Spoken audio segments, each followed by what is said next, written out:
అనుకుంటున్నారు వాళ్ళు కూడా, కానీ మన వాళ్ళు ఏం చేయట్లేదు. ఇంకా స్టిల్ ఇంకా వీఆర్ రచిస్తున్నాం ఇంకా ఏం చేయాలి అని. ఇట్లా ప్రతిసారి మన పౌర సమాజం చాలా మంది చనిపోతూ ఉన్నారు. ఇది ఆలయాల మీద అటాక్, ఇది మన అమర్నాథ్ మీద అటాక్, 2016 అనుకుంటా జమ్మూ కాశ్మీర్ బస్ మీద అటాక్ చేశారు, అన్ని జరుగుతూనే ఉన్నాయి. వీటన్నిటికీ వెనకాల మన ఇంటెలిజెన్స్ ఫెయిల్యూర్ ఒక 20% అయితే 80% లోకల్ పీపుల్ సపోర్టింగ్ దే.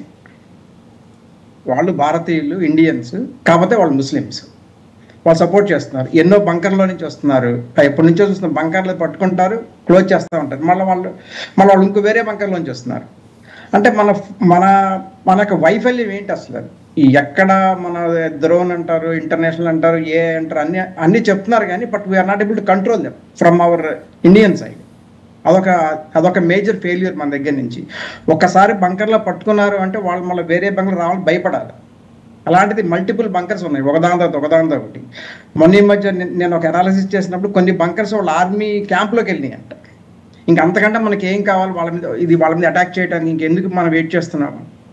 పౌర సమాజం అటాక్ చేసిన అవసరం లేదు. ఇప్పుడు చాలా మంది మీడియా పౌర సమాజం చేయకూడదని చెప్తున్నారు కదా, ఇంత మీరు కూడా అన్నారు. అసలు పౌర సమాజమే అసలు డిస్కషన్ ఎందుకు? Directly go and attack the army bases కదా, మన దగ్గర చాలా ఉన్నాయి. కానీ ఎందుకునో ఒక అడుగు వెనకాల వేస్తుంది. ఇంటర్నేషనల్ మనం దౌత్యపరంగా సెక్యులర్ అనే చొక్కా వేసుకున్నాం కదా సార్, వచ్చిన సమస్య అది. మనకి నిర్దిష్టంగా ఒక పాలసీ లేదు కదా, సెక్యులర్ అని వేసుకుంటాం. అటాక్ చేస్తే మైనారిటీని చంపేస్తున్నారు, మైనారిటీల సమాజాన్ని నలిపేస్తున్నారు, నిలిమేస్తున్నారు అని అంటాము. మరి అంటే ఇన్ని ఇబ్బందులు ఉన్నాయి, అందువల్ల ఆచితూచి అడుగు వేయాల్సిన పరిస్థితి వస్తుందేమో అనుకుంటున్నాను.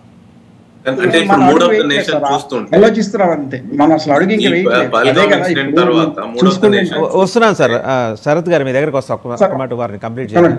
ఇప్పుడు మనము అప్పుడు జరిగిన పుల్వామా దగ్గర నుంచి అంత అన్ని అటాక్స్ అవుతున్నాయి, కానీ అసలు మన దగ్గర నుంచి ఏముంది? అసలు మన దగ్గర నుంచి సేమ్ ఇదే డిస్కషన్స్ ఇక్కడే మనం లేస్తే అది కాదు, లేస్తే ఇది కాదు అని చెప్పి అంటున్నాం, కానీ బట్ అటు సైడ్ నుంచి జీరో అటాక్. అసలు మనం ఏం చేయట్లేదు. అసలు వెరీ సింపుల్.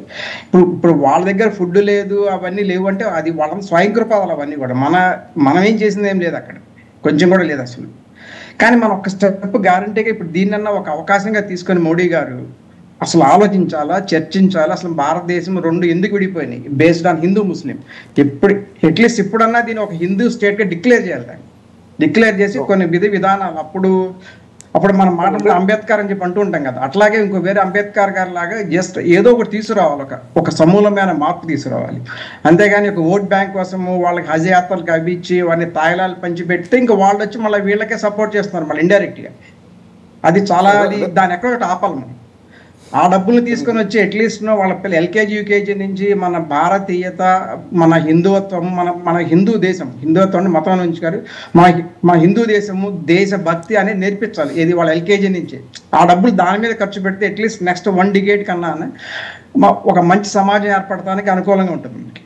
ఎందుకు మొన్న ఒక I think so 10 years back కదా, మన అక్బరుద్దీన్ ఓవైసీ చెప్పారు 10 నిమిషాలు గ్యాప్ ఇవ్వండి, ఇది 15 నిమిషాలు ఇస్తే కనుక ఒక 100 కోట్లు లేపేస్తాం అనేసి. ఇంతవరకు ఏం లేదు, ఆయన హాయిగా తిరుగుతున్నారు. Still is celebrity there.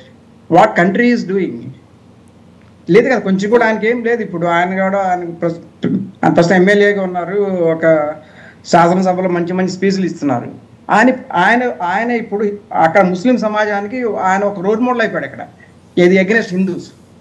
దాన్ని మనం బ్రేక్ చేయలేకపోయాం. దాన్ని యాజ్ ఎ భారతీయంగా బ్రేక్ చేయలేదు, సెంట్రల్ గవర్నమెంట్ బ్రేక్ చేయలేదు, స్టేట్ గవర్నమెంట్ బ్రేక్ చేయలేదు. శరత్ రెడ్డి గారు ఒకసారి మాట్లాడతారండి. శరత్ రెడ్డి గారు, సో అంటే డిఫరెంట్ అబ్జర్వేషన్. మనకు భారత సమాజము జనరల్ గా మన దేశంలో ఎప్పుడైనా కూడా మన శాంతిని కోరుకుంటాము. కానీ ఈ ఇన్సిడెంట్ తర్వాత, ఈ 2-3 ఇన్సిడెంట్ల తర్వాత ప్రజలు నేషన్ మూడ్ ఎట్లా ఉంది అని అంటే, యుద్ధం చేస్తే నేను కూడా పాల్గొనాలి అన్న యుద్ధంలో మన దేశము అంటే అంతర్జాతీయ దీనికి లోబడి ఇంకా చర్యలు చేపట్టడం లేదు. కానీ అంతర్జాతీయ ఇక్కడ నుంచి వేరే దేశాలలో కూడా ఇదే పరిస్థితి అనుకునే పరిస్థితి. భారతదేశం ఇంత స్ట్రాంగ్ ఉందంటారు, ఇంత సైనిక ఇది ఉంది అంటారు, వాళ్ళ దగ్గర ఇన్ని ఆయుధాలు ఉన్నాయంటారు, మరి ఎందుకు అటాక్ చేయట్లేదు అని చెప్పి ఆ సమయం ఆసన్నం అవుతుంది. ప్రజలు ముందుండి యుద్ధంలో పాల్గొనే ఇది వస్తుంది. లేకపోతే ఇలాంటి దాడులు ఎన్ని భరించాలి అని చెప్పి మన దగ్గర కూడా సమాజము తిరుగుబాటు చేసే పరిస్థితి వస్తుంది. ఒకవేళ మన ఏది ఏంటి కదా పత్తర్సే దేంగే అనే దానికి పోకపోతే మన సమాజం కూడా తిరుగుబాటు చేసే పరిస్థితి వస్తూ ఉంటుంది. ఇన్ని రోజులు భరించడం కాదు అనే పరిస్థితి మూడ్లో ఉన్నారు నేషన్ రైట్. కిరణ్ తుమ్మల గారు మీరేమంటారు? ఇది నేను అంటే ఇది మతపరమైన ఇష్యూ కింద నేను చూడను సార్ అసలు. అంటే